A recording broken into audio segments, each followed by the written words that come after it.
Hi, everybody, and thanks for joining us for our next episode of our webinar series. This month, we're going to be talking about myths, misinformation, and extremism's contribution to rape culture.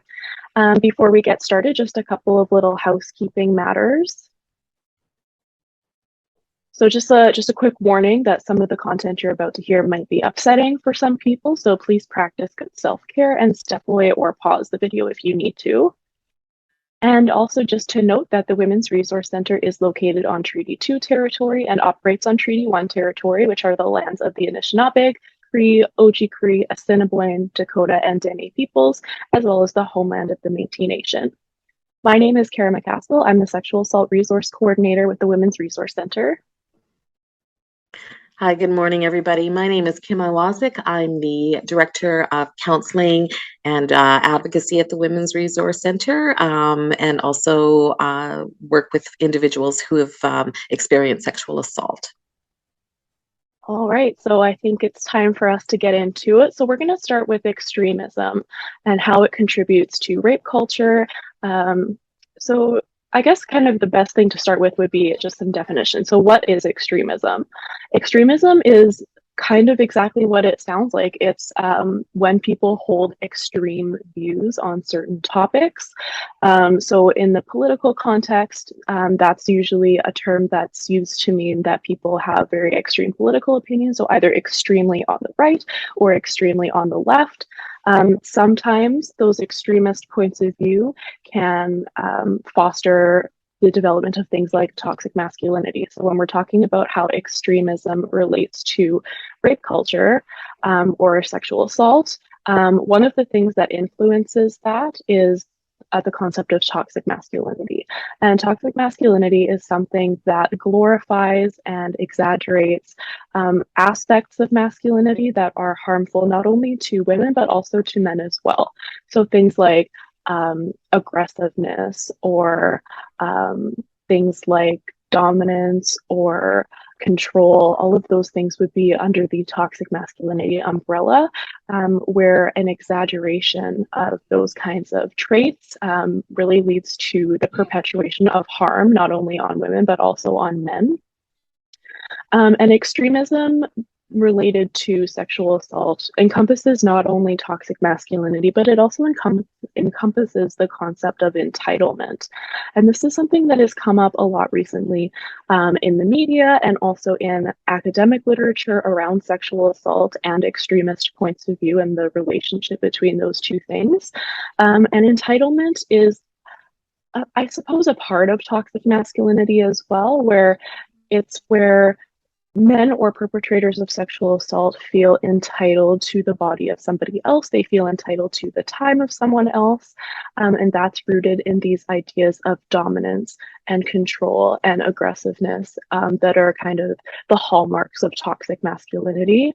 And when those things are coupled with that extremist kind of points of view on sexual violence and sexual assault, that's when we kind of see that increase in sexual violence and sexual assault and that perpetuation of rape culture. So some examples of extreme misogyny that we're unfortunately seeing a lot in media and in just in the world in general is this concept of the alpha male.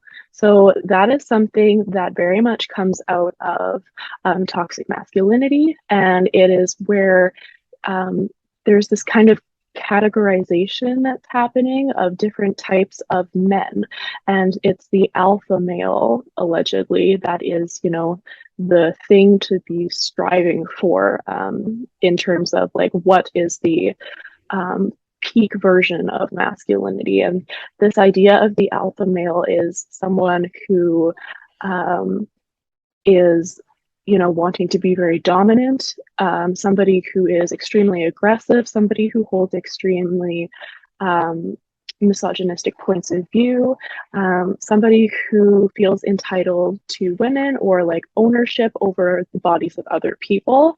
There have been recently some examples in the media specifically on social media, of this kind of alpha male culture that's arising where these points of views are really starting to be perpetuated. And I'm not going to mention any names because I don't want to glorify or in any way promote, what those folks are talking about, but it is currently all over the internet, and it's starting to be a little bit concerning with the pervasiveness of this idea of the alpha male. And people are taking it so seriously that it's actually starting to have negative effects off social media as well. Another aspect or an example of extreme misogyny, or the intersections between extremism and sexual violence, would be incel culture. And this is a term that most people are familiar with, but just in case any aren't, incel is a portmanteau of the words involuntary and celibate. So essentially, it's a community of individuals who are involuntarily celibate or unable to form relationships, and the reasons that they perceive that they are unable to, have relationships of romantic or sexual nature is because they are told that they are not alpha males. They believe that they were born in a certain way that makes them unattractive to women. They believe that they should be able to they should be able to have access to women's bodies regardless of how they look. They believe that women are inherently manipulative. They believe that women are property, and all of these kinds of things lead to this extreme misogyny where their inability to have relationships of a romantic or sexual nature becomes the fault of women, and it becomes an issue of hating women in a lot of cases.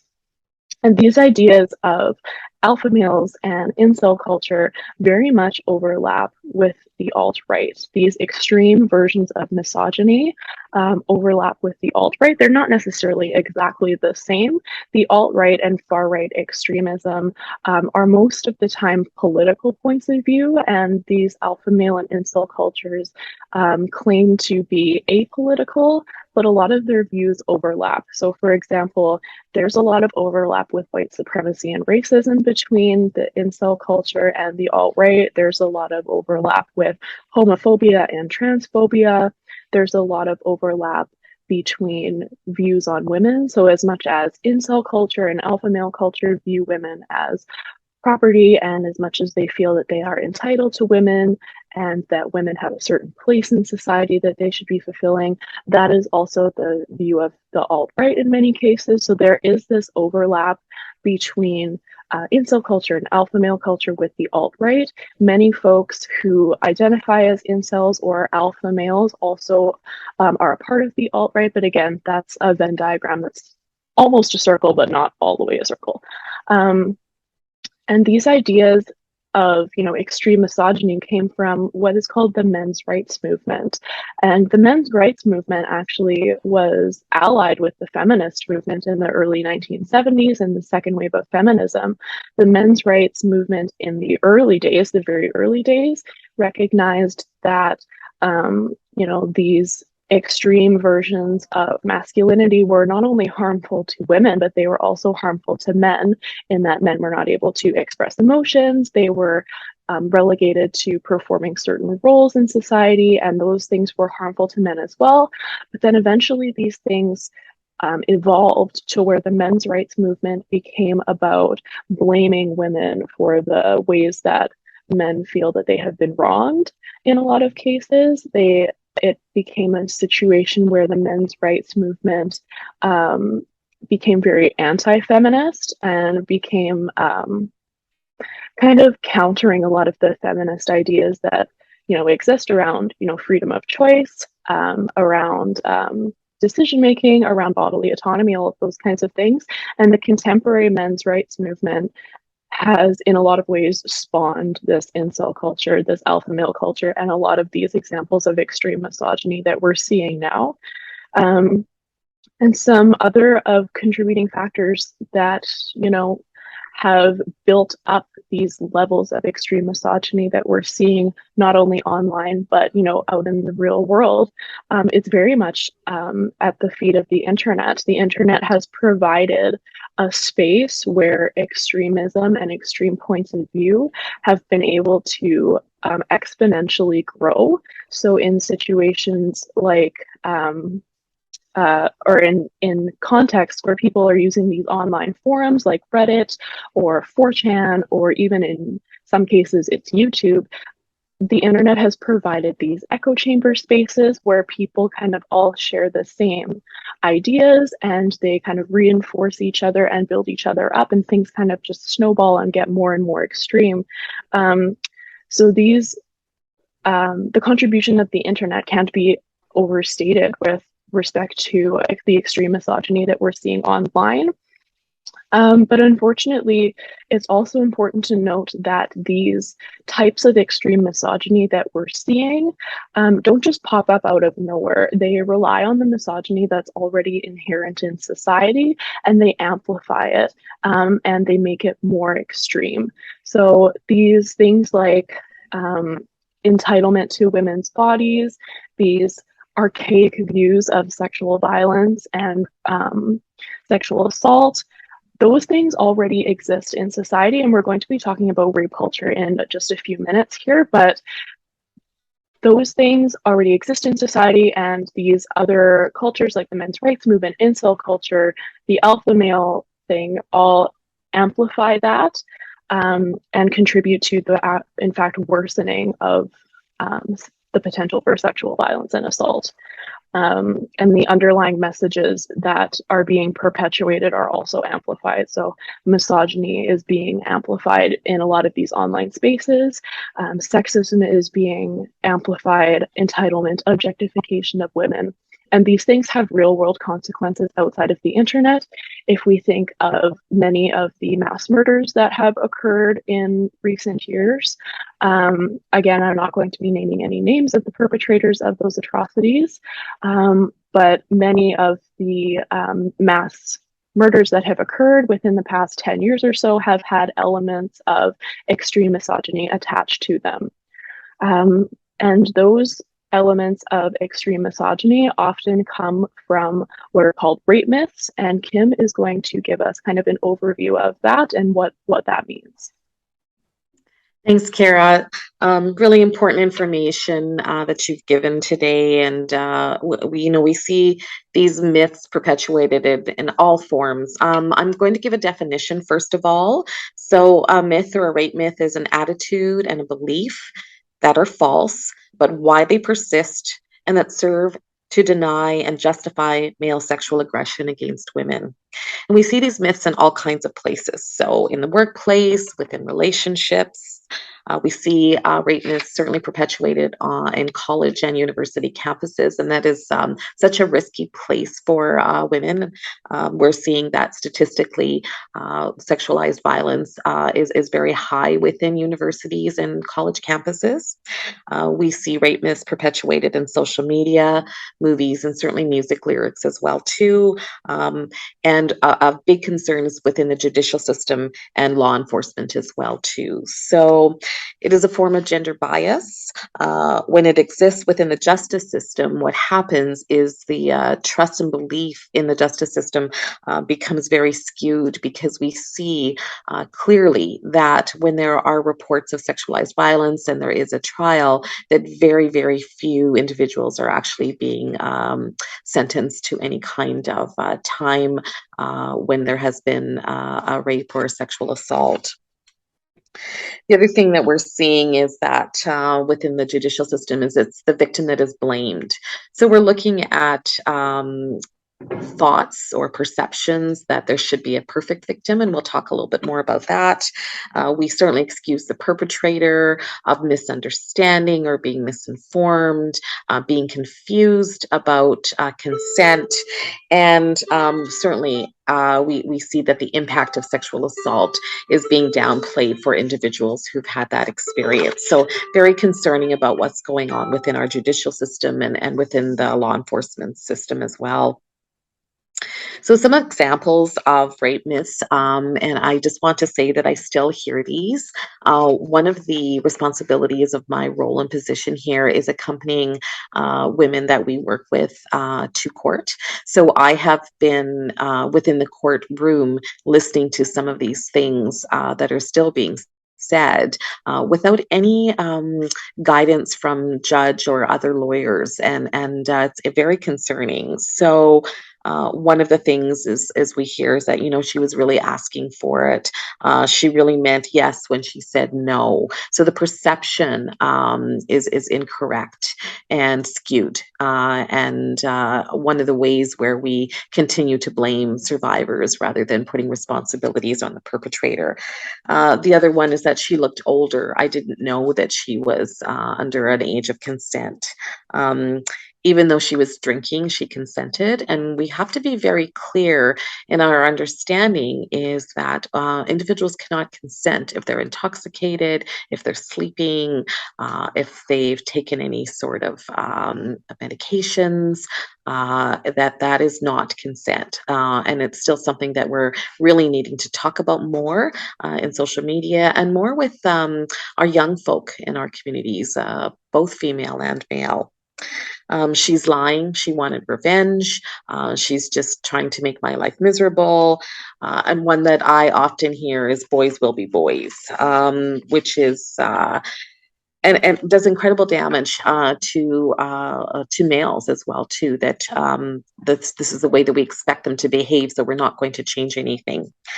Other rape myths is that it only happens to certain type of women. We know that's not true. We have gathered statistics now for many, many years, and a sexual assault can happen to anybody, any person of any gender, age, race, class, religion, occupation, physical ability, sexual identity, or appearance. It's not based on it's based in power and control, and we have to be very conscious of that. There's not a certain type of individual that is sexually assaulted. Rape and sexual assault are about sexual attraction and gratification. We know that that's a myth. Rape and sexual assault are about control and domination, and having power over people. And I think that's really important to remember that, when we're giving power to people, it is a very different space than having power over people. And we see that, as Kara was saying, in these misogynistic thinking in alpha males, that they're wanting to have some sort of dominance over an individual. That can mean a female in their lives, that can mean their families, their children, in a workplace, and their coworkers. It's not only one space, it often trickles out into other areas as well too. The other one that I often hear too is it's not really rape when a person changes their mind in the middle of the sexual activity. And again, we know that's not true. Consent can be given and withdrawn at any time. And we need to be teaching people again that at a very young age, that we should be asking for consent within sexual activity as well too, and throughout, not just at the beginning, because people can change their minds. Rape is usually violent and involves a stranger. So, one of the things that I have learned through these few years of working with victims and survivors of sexual assault is that most of the time women are being sexually assaulted by somebody they know. So it is a neighbor, it is a friend of a friend, it is an acquaintance or a work colleague. So the stranger danger piece that we keep hearing about is actually not correct. It is almost always somebody known to us on some level. And that is really very concerning. We need to change that education piece so that we can keep ourselves safe within our own families, within our friend groups, when we're going out, and making sure that we're with people that are safe and looking out for one another. So that's really important. A victim has asked for it by being seductive, drunk, careless, or high. So there was a study done quite a few years ago in Australia, and it always comes to mind when I'm talking about sexual violence. And the survey was done with survivors who had been sexually assaulted and actually what they were wearing, because we hear all the time within the court system, she was dressed seductively. So I assumed that she was open to a sexual relationship. Most of the women who were raped and sexually assaulted were actually wearing blue jeans and t-shirts.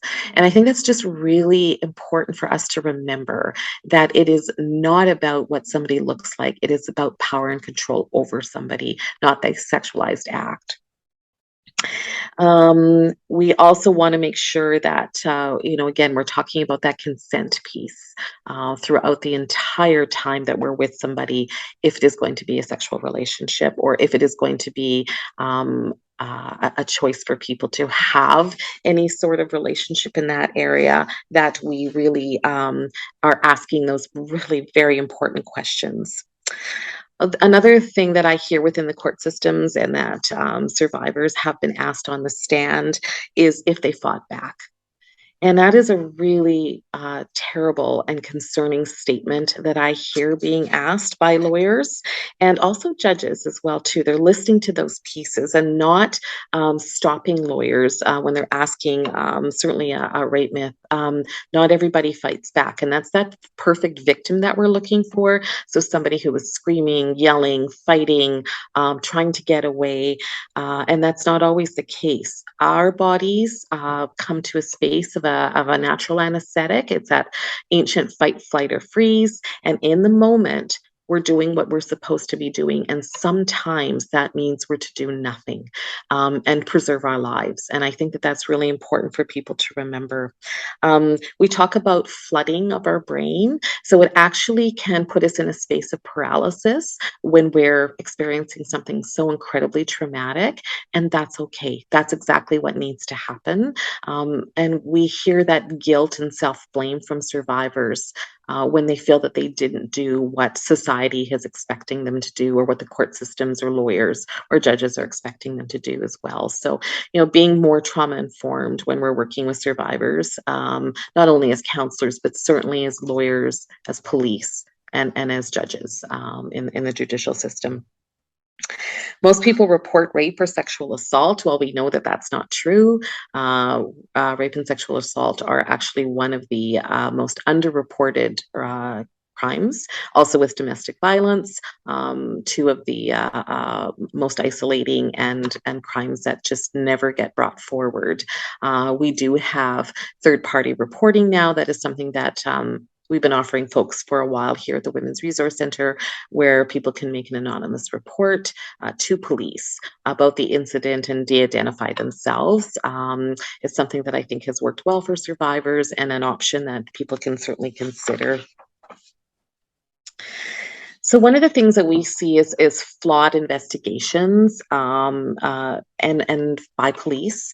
And often that is really based in that preconceived notion of sexual assault. So officers or RCMP members are going into a sexual assault already with their own thinking that of the rape myths, and that's the belief systems that they hold.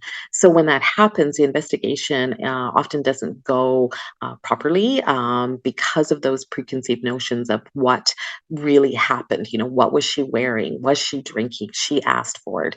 All those rape myths are coming forward into perhaps that subconscious space for people. But it's really important that, again, that education piece comes forward for law enforcement so that they understand what survivors are going through and why sexual assault continues to happen. Lawyers continue to use myths in court when defending the accused. We're still seeing that, even though we're not supposed to be seeing that. It is still very, very prevalent. Juries also use their preconceived notions of sexual assault in determining innocence or guilt, and this makes the survivor less credible. So if there's a discussion within the trial that there was drinking or alcohol involved, the credibility of the survivor certainly plummets, and that's really important that, again, that rape myth is discussed, so that education is is there. And we also talk about implied consent. I have seen, as of late, a statement from a Crown attorney that there was implied consent and that the individual who sexually assaulted a person was just confused and didn't really understand what consent is. And that's not an excuse that should be used.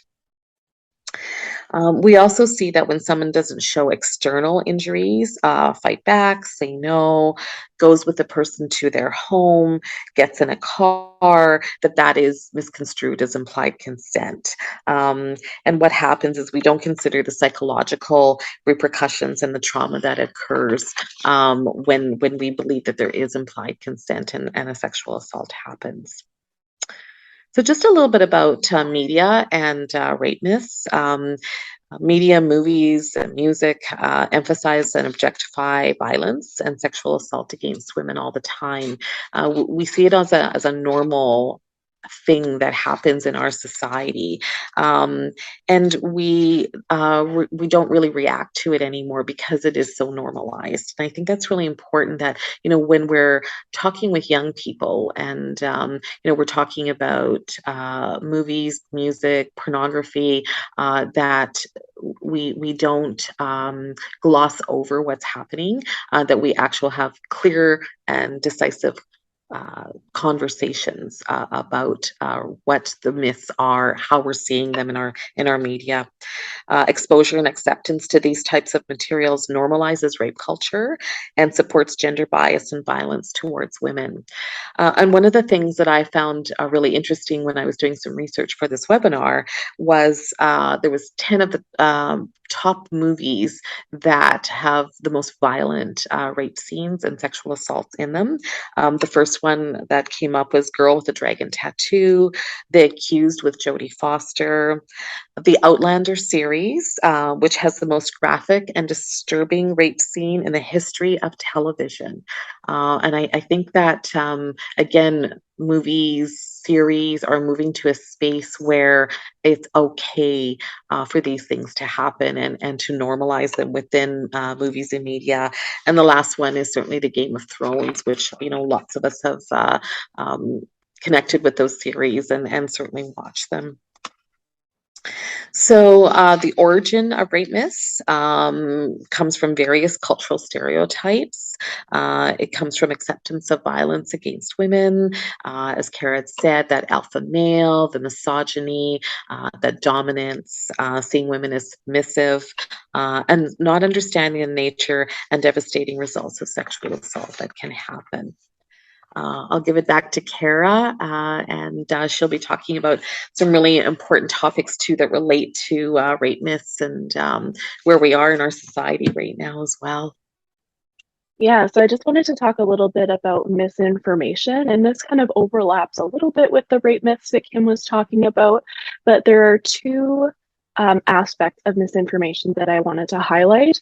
One is the absence of data or data skew, and the other is the idea that misinformation is the narrative that surrounds rape myths. So I think let's start with the idea that misinformation is the narrative that surrounds rape myths. And there are a couple of examples of that I like to use. One is the right to privacy. So the idea that what happens in the home is protected, and it's not the concern of the public or the judicial system or anything like that. So that one kind of operates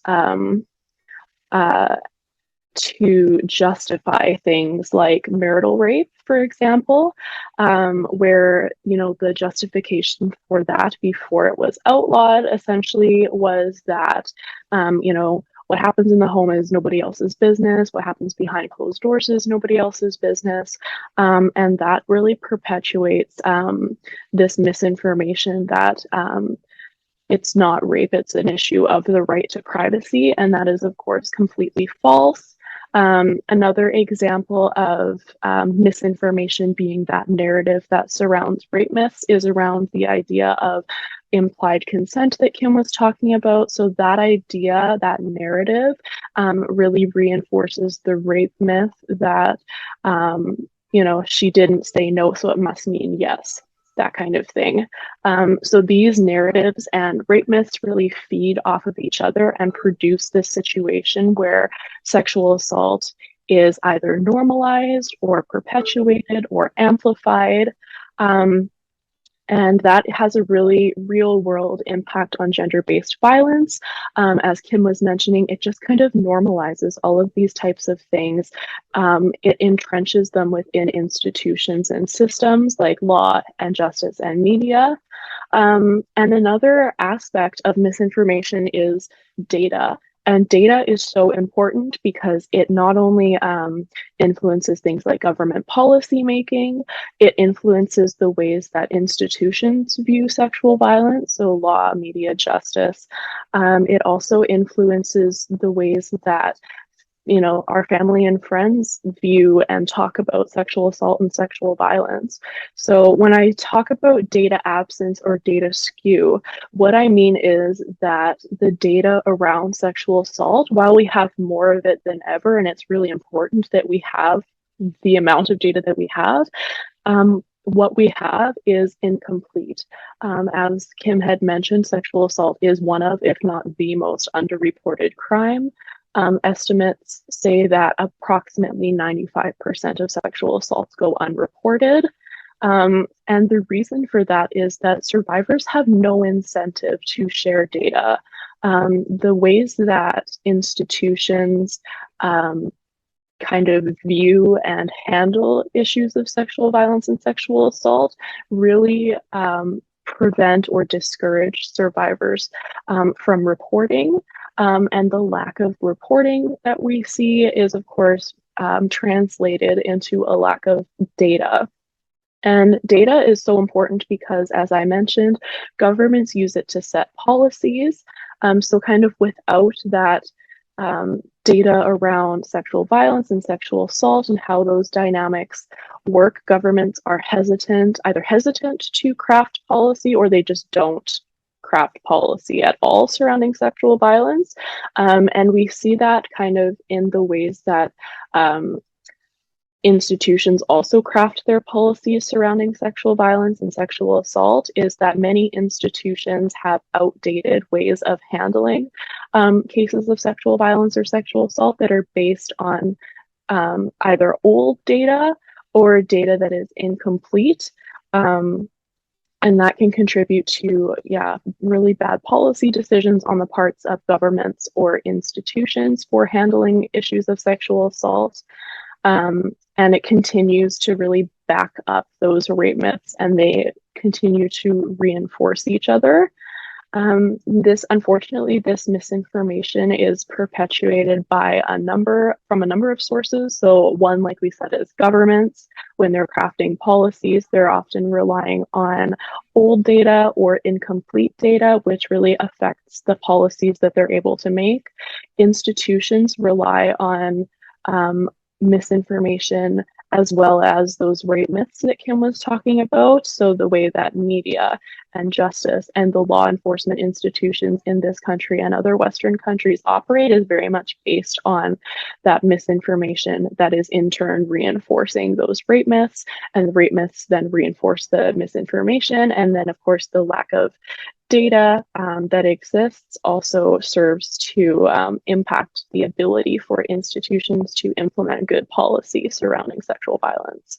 And it's also perpetuated through just our family and friends and our social circles in general. Misinformation is often peddled by, parents who tell their daughters, be careful what you wear when you go out, because that could contribute, you don't want to, lead anybody on or anything like that. That is misinformation that is very much backed up by that rape myth of, well, it was because of what she was wearing.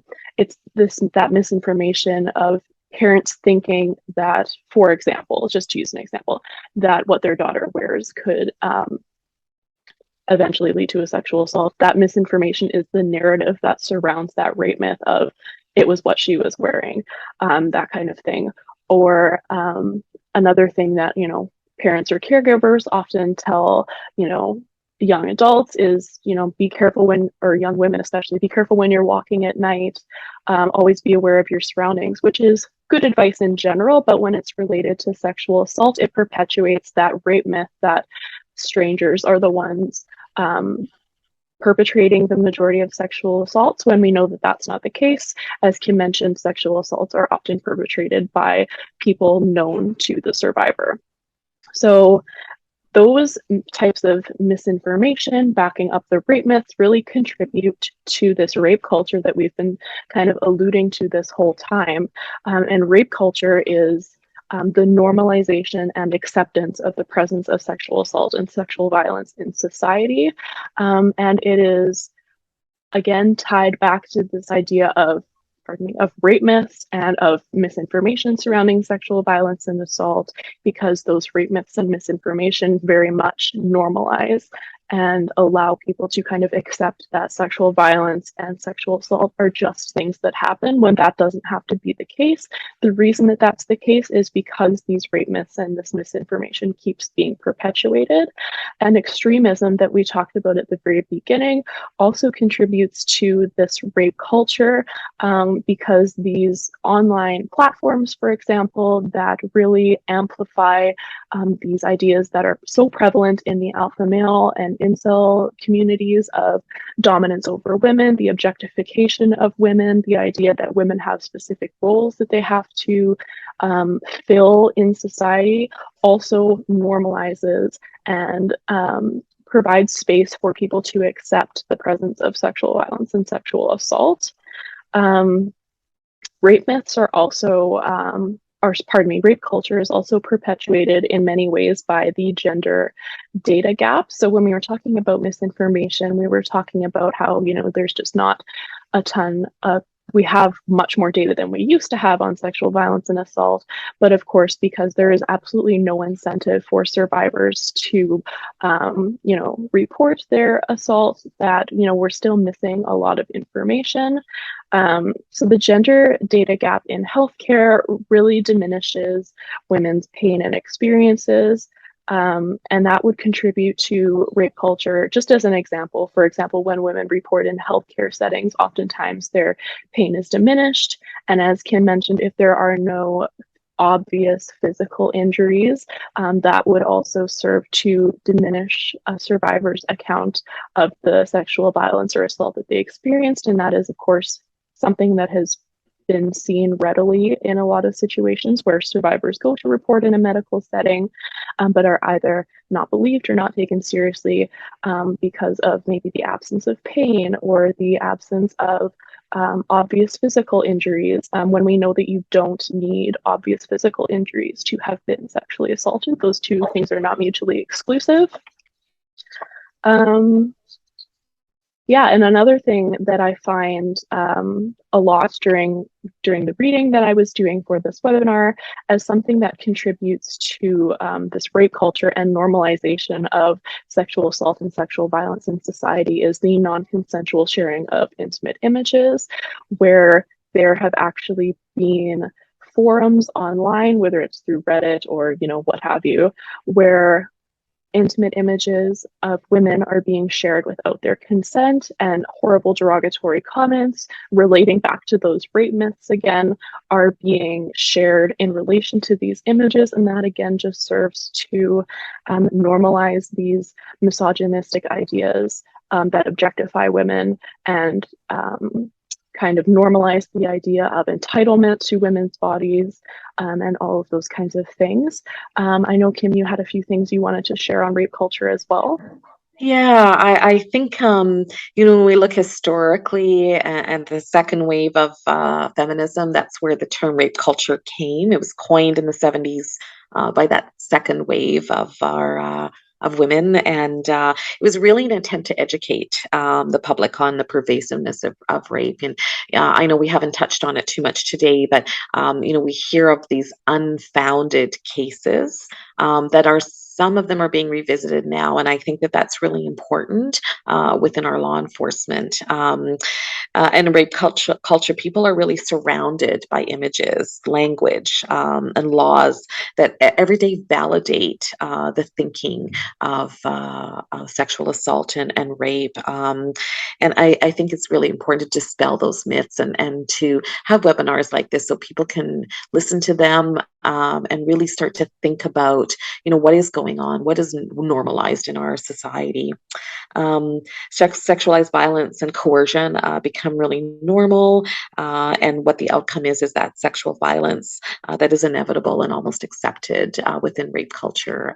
So really concerning that it's still so prevalent, again, especially statistically within our campuses and universities, and young women are experiencing this. So one of the things that we need to really think about and how to combat rape culture is changing the question. The question is not why was she sexually assaulted, but why did he sexually assault? And I think changing that narrative, that Kara was talking about is going to be so important as we move forward within those education pieces, and putting the onus and the concerns of why men are doing this is really, really important. How are we going to resolve? How are we going to keep women safe? What does that look like within education, law enforcement, and the judicial system, and what changes need to be made? So this is just a really fundamental question, is not why this happened to her, but why he did it. We see that as a really important question in domestic violence and sexual assault experiences on all levels. So yeah, that's just what I wanted to add on that rape culture. Yeah. So that's all we had for everybody today. And of course, just like we always do, we would like to share our contact information.